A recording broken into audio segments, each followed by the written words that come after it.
ओम नमो नारायण। हिंदू धर्म में एकादशी का बहुत महत्व है। साल में कुल 24 एकादशी पड़ती हैं, यानी हर महीने में 2 एकादशी पड़ती हैं, एक कृष्ण पक्ष में और दूसरी शुक्ल पक्ष में। भाद्रपद महीने के कृष्ण पक्ष की एकादशी को अजा एकादशी कहा जाता है और इस बार 10 सितंबर रविवार के दिन अजा एकादशी है। आज की इस वीडियो में आप एकादशी की तिथि, शुभ मुहूर्त और साथ ही व्रत कथा भी सुनेंगे। एकादशी तिथि प्रारंभ होगी 9 सितंबर शनिवार की शाम 7:19 से और समाप्त होगी 10 सितंबर रविवार की रात 9:28 पर। आज के दिन भगवान विष्णु की और माँ लक्ष्मी जी की पूजा का विधान है। आज के दिन व्रत रखने से भक्तों को सभी शुभ फलों की प्राप्ति होती है और सभी पापों से मुक्ति भी मिल जाती है। 10 सितंबर रविवार को सूर्योदय सुबह 6:15 पर, सूर्यास्त शाम 6:32 पर रहेगा। ब्रह्म मुहूर्त सुबह 4:39 से 5:27 तक रहेगा। अभिजीत मुहूर्त रहेगा सुबह 11:59 से दोपहर 12:48 तक। राहु काल का समय रहेगा शाम 4:30 बजे से लेकर 6 बजे तक। ब्रह्म मुहूर्त का समय सुबह मंत्रों का जाप और पूजा पाठ करने के लिए और अभिजीत मुहूर्त दान आदि देने के लिए उत्तम होता है। द्वादशी तिथि प्रारंभ होगी 10 सितंबर रविवार की रात 9:29 से और समाप्त होगी 11 सितंबर सोमवार की रात 11:52 पर। एकादशी व्रत का एक नियम ये भी है कि द्वादशी तिथि को शुभ मुहूर्त में ही व्रत खोलना चाहिए। हरिवासर के समय व्रत नहीं खोलना चाहिए। इस समय खोले गए व्रत को भगवान स्वीकार नहीं करते हैं। तो 11 सितंबर सोमवार को सूर्योदय सुबह 6:15 पर, सूर्यास्त शाम 6:31 पर होगा।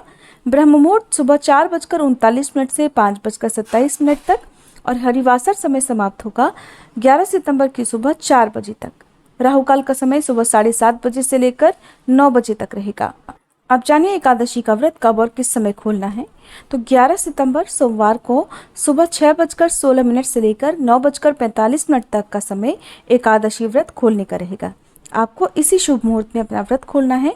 राहु काल के समय किसी भी तरह का दान पुण्य देने से बचना चाहिए, कोई भी शुभ काम करने से बचना चाहिए।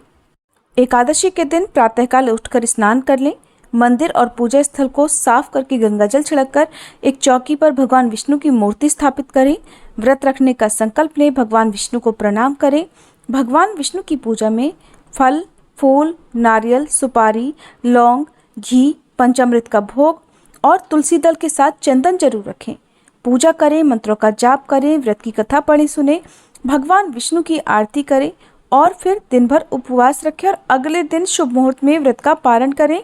द्वादशी तिथि के दिन जरूरतमंद लोगों को भोजन करा सकते हैं या अपनी सामर्थ्य के अनुसार दान दक्षिणा दे सकते हैं और फिर इसके बाद आप अपना व्रत खोल सकते हैं। अब सुनिए अजा एकादशी की व्रत कथा। पौराणिक कथाओं के अनुसार भगवान श्री राम के वंश में अयोध्या नगरी में एक सत्यवादी हरिश्चंद्र नाम के चक्रवर्ती राजा राज्य करते थे। वह अत्यंत वीर, प्रतापी और सत्यवादी थे। राजा अपनी सत्यनिष्ठा और ईमानदारी के लिए सभी जगह प्रसिद्ध थे। एक बार देवताओं ने सोचा कि क्यों न राजा हरिश्चंद्र की परीक्षा ली जाए। इसलिए उन्होंने परीक्षा लेने का एक उपाय सोचा, एक योजना बनाई और इस योजना के अनुसार ऋषि विश्वामित्र ने उनसे स्वप्न में राजपाट दान में मांगा। क्योंकि राजा हरिश्चंद्र चक्रवर्ती राजा थे, पूरी पृथ्वी पर राज्य करते थे, तो जब अगले दिन उनके महल में राजा विश्वामित्र आए और स्वप्न में किए गए दान को उन्होंने मांगा, तो स्वप्न में किए गए दान की भी महत्ता को समझते हुए और अपने सत्यव्रत का पालन करते हुए राजा ने अपना पूरा राज्य ऋषि विश्वामित्र को दान में दे दिया। कहते हैं कि कोई भी दान बिना दक्षिणा के अधूरा माना जाता है। अपना सारा राजपाट जब राजा हरिश्चंद्र ऋषि विश्वामित्र को देखकर अयोध्या से चलने लगे, तब ऋषि विश्वामित्र ने कहा, राजन, जब तप दान आदि बिना दक्षिणा दिए सफल नहीं होते। तुमने इतना बड़ा दान दिया है तो उसकी दक्षिणा में 1000 सोने की मोहरें और दो। राजा हरिश्चंद्र के पास अब धन कहाँ था? उन्होंने तो अपना राज्यपाट सब कुछ दान में दे दिया था। तब ऋषि से दक्षिणा देने के लिए उन्होंने 1 महीने का समय लिया और वे काशी नगरी में आ गए।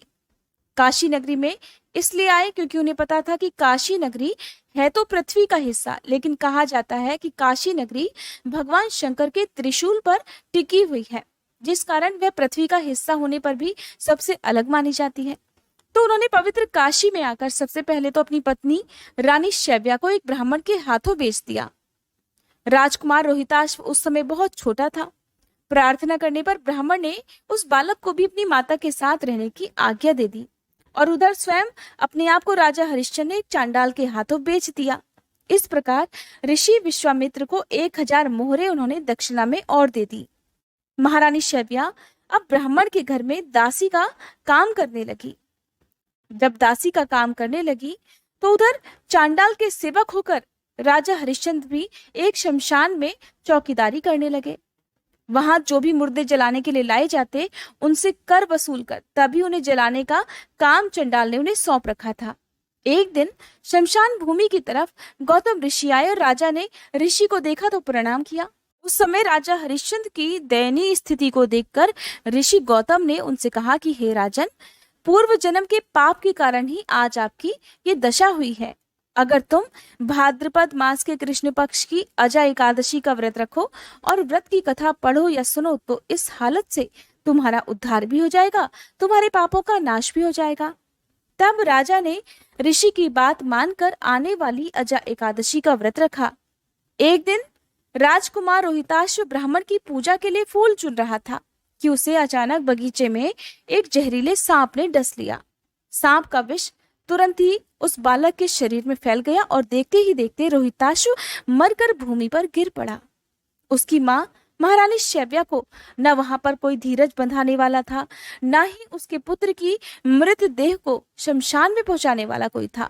तो रानी अपने पुत्र की मृतदेह को अपने हाथों में उठाकर अकेली रात के सुनसान अंधेरे में शमशान जा पहुंची, जहां जैसे ही वह अपने पुत्र की देह को जलाने लगी कि राजा हरिश्चंद्र वहां आ गए और शमशान का कर मांगने लगे, जैसा कि नियमों के अनुसार उन्हें करना था। कर्तव्य का पालन भी वे कर रहे थे, विवश थे। बेचारी रानी के पास तो अपने पुत्र की देह को ढकने के लिए कफन तक नहीं था। रात के अंधेरे में रानी ने राजा के स्वर को पहचान लिया और गिड़गिड़ाकर कहने लगी, राजन, आपका ही पुत्र है जो इस समय मरा हुआ मेरे हाथों में है। मेरे पास कर देने के लिए कुछ भी नहीं है और आप मुझसे कर वसूल रहे हैं। राजा हरिश्चंद्र को दुख तो बहुत हुआ, किंतु क्या करते, उन्हें अपने कर्तव्य का पालन जो करना था। उन्होंने चांडाल को वचन जो दे रखा था, जिसे अपनी आखिरी सांस तक उन्हें निभाना था। पत्नी की हालत और पुत्र को इस हाल में देखकर राजा हरिश्चंद्र को दुख तो बहुत हुआ, फिर भी उन्होंने किसी प्रकार अपनी रानी से कहा, हे रानी, मैं यहाँ चांडाल का सेवक हूँ और मेरे स्वामी ने मुझसे कह रखा है कि बिना कर दिए कोई भी यहाँ मुर्दा ना जलाए, और मैं इस समय अपने धर्म का पालन कर रहा हूँ। मैं अपने धर्म को नहीं छोड़ सकता। तुम मुझे कुछ न कुछ देकर ही अपने पुत्र की देह जला सकती हो।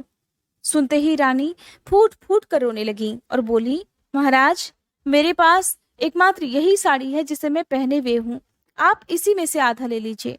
कहते ही रानी शैव्या जैसे ही अपनी साड़ी का कोना फाड़ने चली, तभी दिव्य प्रकाश के साथ ही वहां पर श्री हरि, देवराज इंद्र, धर्मराज आदि देवता और महर्षि विश्वामित्र प्रकट हो गए। महर्षि विश्वामित्र ने बताया कि कुमार रोहित मरा नहीं, बल्कि ये सब तो ऋषि ने योग माया से दिखलाया था। राजा हरिश्चंद्र को खरीदने वाले चांडाल के रूप में और कोई नहीं बल्कि साक्षात धर्मराज थे। सत्य साक्षात नारायण का स्वरूप है। और इस प्रकार अजा एकादशी व्रत के प्रभाव से हे राजन, तुम्हारे सभी पाप नष्ट हो गए हैं।